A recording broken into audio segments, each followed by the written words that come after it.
Rain has a strange way of making a city feel lonely. My name is Noah Carter. I'm 29 years old and I work remotely as a cybersecurity analyst in Seattle. Most days my world is simple. A laptop, 3 monitors, too much coffee, and endless Zoom meetings. People think working from home is relaxing. It isn't. You spend all day staring at faces trapped inside little squares. Eventually, everyone starts looking the same, except one. Her name was Claire Morgan. She wasn't just another co-worker. She'd been my best friend for almost 8 years. We met during our first week at the company. She accidentally spilled coffee all over my laptop. I thought she'd start crying. Instead, she looked me straight in the eyes and said, "Well, I guess we're friends now because I definitely can't afford to replace that." I laughed, she laughed, and somehow, we never stopped talking after that. Claire worked in the marketing department. Completely different job, completely different personality. She could walk into any room and somehow convince strangers they'd known her forever. I was the opposite. If a meeting could have been an email, I didn't want to be there. Somehow, it worked. She pulled me into the world. I kept her grounded whenever life became too chaotic. For years, everyone at work thought we were dating. We weren't. Every single time someone asked, Claire would smile and say, "Trust me, Noah would never survive dating someone as stubborn as me." I'd answer, "She's impossible." Then she'd throw a pen at me. It became our thing. Friday afternoon, our company held its weekly virtual meeting. Nearly 40 employees joined the call. People discussed deadlines, budgets, upcoming campaigns, nothing exciting. An hour later, the meeting finally ended. One by one, little squares disappeared. "Thanks, everyone. See you Monday. Have a great weekend." Click, click, click. I reached for the leave meeting button. Then my internet froze. The screen locked for a few seconds. I sighed. Seriously. When the connection came back, almost everyone had left except Claire. Her webcam was still on. She wasn't looking at the screen anymore. She had taken off her headset and walked across her apartment. I assumed she simply forgot to disconnect. I was about to leave then. She stopped beside the window. Rain tapped softly against the glass. She looked outside for a long moment, then quietly smiled. Not the smile she showed everyone else. A smaller, sadder one. She picked up a framed photograph from her desk. I couldn't see whose picture it was. Then she whispered, so softly, I almost didn't hear it, "Why can't you see it?" She looked down at the photo. Her eyes slowly filled with tears. "I've loved you for 8 years. My hand froze above the mouse. Every sound around me disappeared. My heart pounded so loudly. I couldn't hear the rain anymore. She laughed at herself through tears. "You're so smart, but when it comes to love, you're completely blind." I stopped breathing. Who was she talking about before I could even think? She lifted the photo slightly. The reflection on the glass shifted. For just 1 second, I saw it. It was me. A picture from our company camping trip 3 years earlier. She gently touched the frame, then whispered one sentence. The sentence that completely changed my life. "Maybe in another lifetime, you would have loved me too." I couldn't move, couldn't speak, couldn't even blink. Then suddenly, her computer screen lit up. She looked toward it, realized the Zoom call was still connected. Her face turned completely white. She rushed toward the laptop. Her eyes met mine. For one endless second, neither of us moved, neither of us spoke. Then, the screen went black. She had disconnected. I sat alone in my apartment, still staring at the empty monitor. One question echoed inside my head. If she'd loved me all these years, why had she never told me? And another question terrified me even more. Why did hearing those words make me realize I might have loved her too? I barely slept that night. Every time I closed my eyes, I saw Claire standing by her window, holding my picture, whispering words she never meant me to hear. "I've loved you for 8 years. I kept asking myself the same question. Should I tell her I heard everything or pretend it never happened? By sunrise, I still didn't have an answer. Monday morning arrived, 9 o'clock, weekly team meeting. For the first time in 8 years, I was nervous to see my best friend. The meeting opened, people joined one by one, marketing, finance, IT, human resources. Then, Claire's camera turned on, she smiled. "Morning, everyone." Exactly the same smile, bright, relaxed, completely normal. If I hadn't heard her Friday night, I would have believed nothing had happened. She even looked at me, smiled. Woke up late again, Noah. I forced a laugh. Traffic was terrible. A few people laughed. Claire rolled her eyes. From your bedroom to your desk. The meeting continued. She acted exactly like she always had, which somehow made everything even more confusing. After the meeting ended, my phone buzzed. A message from Claire, coffee after work, just like always, nothing strange, nothing awkward. I stared at the screen, then typed, sure, 5 o'clock. Our favorite coffee shop near the waterfront. We'd been coming here for years. Claire was already sitting outside, 2 coffees waiting on the table. She looked up and smiled. You still order the same thing? I sat down. So do you. For a few minutes, everything felt normal. We joked, talked about work, complained about impossible deadlines. Then, she suddenly became quiet. She wrapped both hands around her coffee cup. You've been acting strange. I nearly dropped my cup. What? You've barely looked at me all day. I've known you too long, Noah. When something's bothering you, you rub the back of your neck. I realized my hand was already there. She smiled softly. So, what's going on? I wanted to tell her right then, right there. Instead, I lied, just tired. She looked at me for a long moment, like she knew I wasn't telling the truth, but she didn't push. As we walked back toward the parking lot, Claire's phone rang. She looked at the screen, her smile faded. I have to take this. She stepped away. I wasn't trying to listen. But the parking lot was almost empty. Her voice carried. Yes, I understand. No, he doesn't know. My heart skipped. She listened for a few seconds, then quietly said, I'll sign the papers tomorrow. Sign what papers? She hung up. When she returned, she smiled again, too quickly, too perfectly.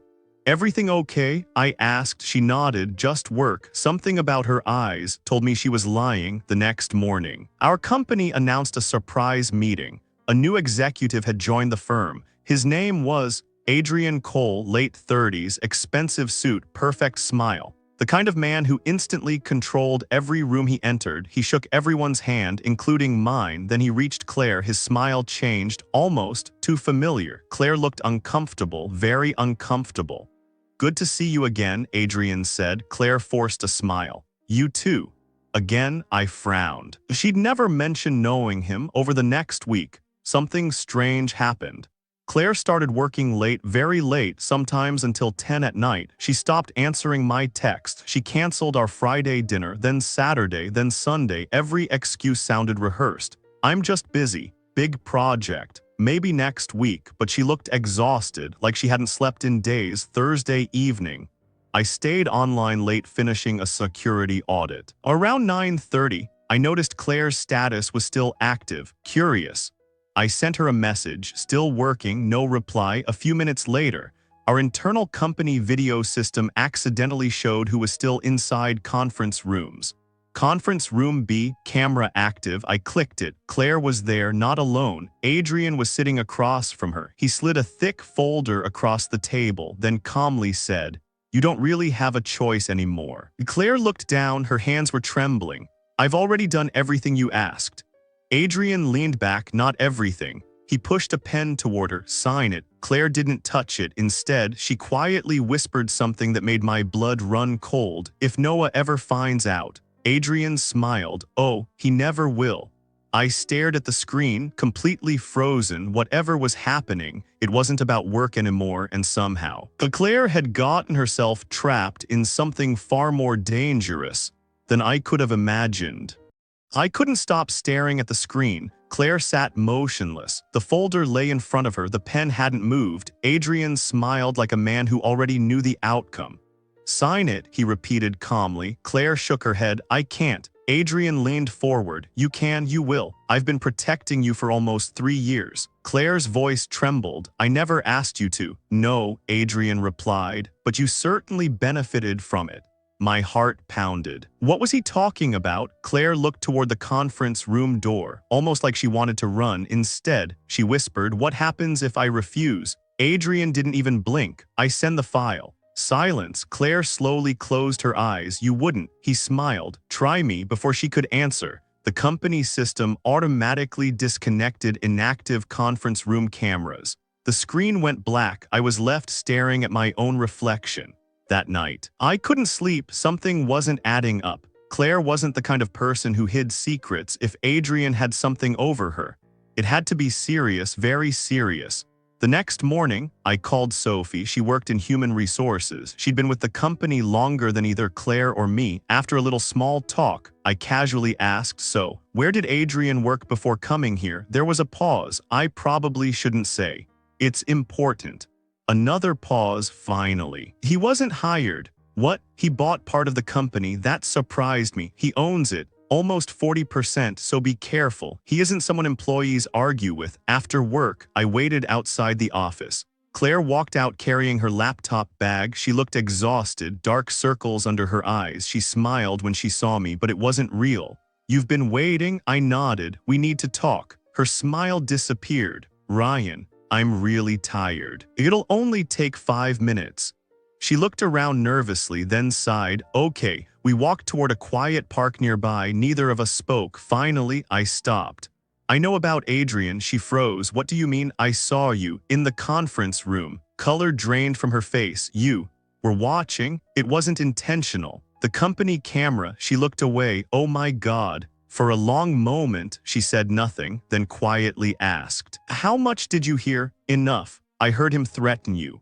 I heard him tell you to sign something." She closed her eyes. "I was afraid of that." I stepped closer. "Claire, what does he have on you?" She laughed, a broken laugh. "You wouldn't understand." "Then help me understand." Tears filled her eyes. "It's my fault." "No, it isn't. You don't even know what happened." "Then tell me." She took a deep breath. 3 years ago, my younger brother, Jacob, he started an online business. He borrowed money from investors. Too much. The business failed. They wanted their money back. I tried helping him. I signed as his guarantor. I frowned. So one of those investors was Adrian. Everything suddenly became very quiet. He told me he would forgive Jacob's debt if I agreed to work with him. What kind of work? Nothing illegal at first. Organizing events, meeting investors, and preparing presentations. I thought he was helping struggling startups.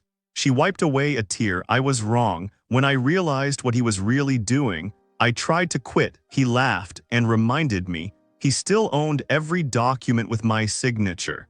I looked at her. "So he's blackmailing you?" She nodded. "If I refuse, he'll sue Jacob. My parents would lose their house trying to help." So I stayed. Suddenly, a black SUV slowly pulled up across the street. Claire immediately recognized it. Her face turned white. "He's here." The passenger window rolled down. Adrian sat inside, still smiling. He didn't get out. He simply looked at us, then held up his phone. A notification appeared on Claire's phone at the exact same moment. She read the message, started shaking. I took the phone from her. The text read, "Enjoying your little walk, remember. Tomorrow at 10 a.m. Bring the signed agreement or your brother loses everything." Below the message was a photograph Jacob walking out of his office that very morning. Someone had been following him. Claire covered her mouth. "Oh my God." I looked up. The SUV was already driving away. Adrian had planned everything. He wanted us to know he was watching that night. I drove straight to my cousin Ethan. He worked for the FBI, not as an agent, but as a digital forensic specialist. I showed him every screenshot, every text, every photo. He didn't say anything for several minutes. Finally, he looked at me and said, "Ryan, if Adrian is doing what I think he's doing, this isn't just blackmail. It's organized financial fraud. And if we move too early, he'll destroy every piece of evidence." "So what do we do?" Ethan looked at me seriously. "We let him believe. Claire is going to sign." He leaned closer. "Because tomorrow, we're going to catch him with everything." I stared at him. Tomorrow wasn't just about saving Claire anymore. Tomorrow could bring down an entire criminal organization. I didn't sleep, neither did Claire. At exactly 8:00 the next morning, I met my cousin Ethan inside an unmarked government office. 3 FBI agents were already waiting. One of them placed a recorder on the table. "Here's the plan," she said. "Claire will meet Adrian. She'll pretend she's ready to sign. We need him to admit what he's been doing." Claire looked terrified. "What if he realizes?" The agent smiled calmly. "He won't." By 9:45, we arrived at Brooks Capital's downtown office.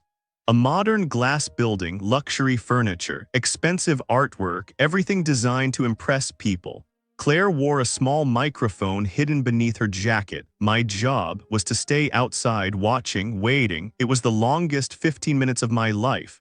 Inside, Adrian stood beside the conference table, smiling. I knew you'd make the right decision. Claire forced herself to smile back. I didn't really have a choice.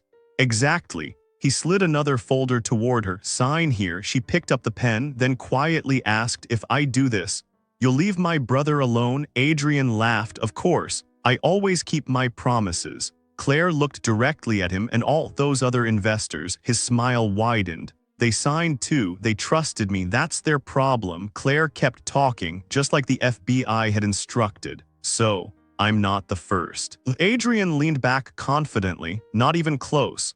I've been doing this for years. People hear the word investment. They stop thinking. He laughed. It's amazing how easy fear makes people obedient.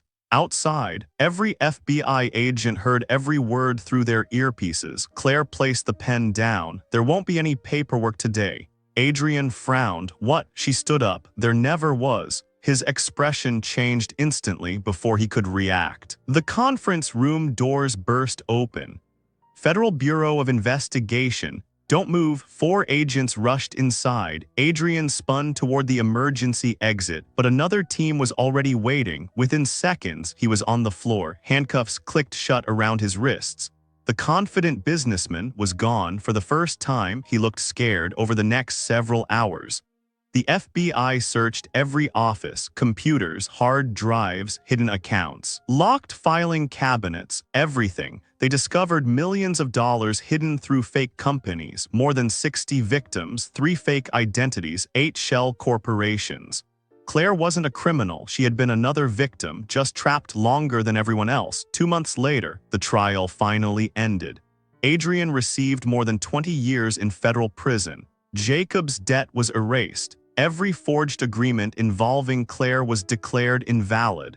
For the first time in years, and she was free. Life slowly returned to normal. Friday coffee, weekend walks, movie nights, exactly like before, except nothing actually felt the same anymore. There was still one conversation we'd never had, the webcam. One rainy evening, Claire invited me to her apartment, the same window, the same desk. She poured 2 cups of coffee, then quietly smiled. I've been waiting for you to ask. I looked at her. Ask what? She laughed softly. You know, the webcam. I smiled. I wasn't sure if I should. She walked over to the window, exactly where she'd been standing that Friday evening.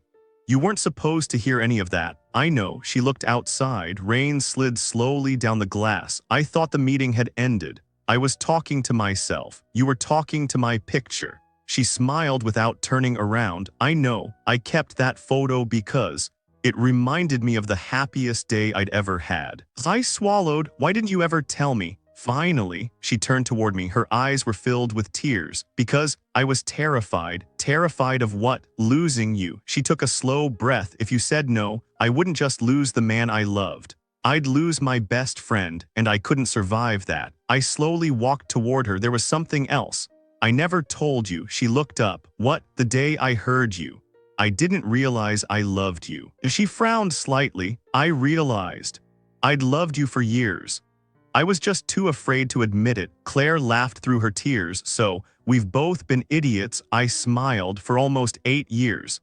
She stepped closer. So, what happens now? I looked into her eyes. No more pretending, no more missed chances, no more waiting. She whispered, so, can I finally call you mine? Instead of answering, I kissed her softly, gently, like I'd imagined 1,000 times without realizing it. When we finally pulled apart, she rested her forehead against mine, then smiled. You know, I almost turned off that webcam. I laughed. I'm really glad you didn't. 1 year later, our company held another Friday Zoom meeting. Different projects, different faces, same little squares on the screen. As the meeting ended, people began leaving one by one. Claire looked at me and grinned. Don't forget to turn off your webcam, husband. Everyone on the call laughed. I smiled. This time, I don't mind if they hear it. She reached across the desk, took my hand, and just before ending the call, she whispered the words I'd never forget. I loved you all along. This time, she wanted the whole world to know.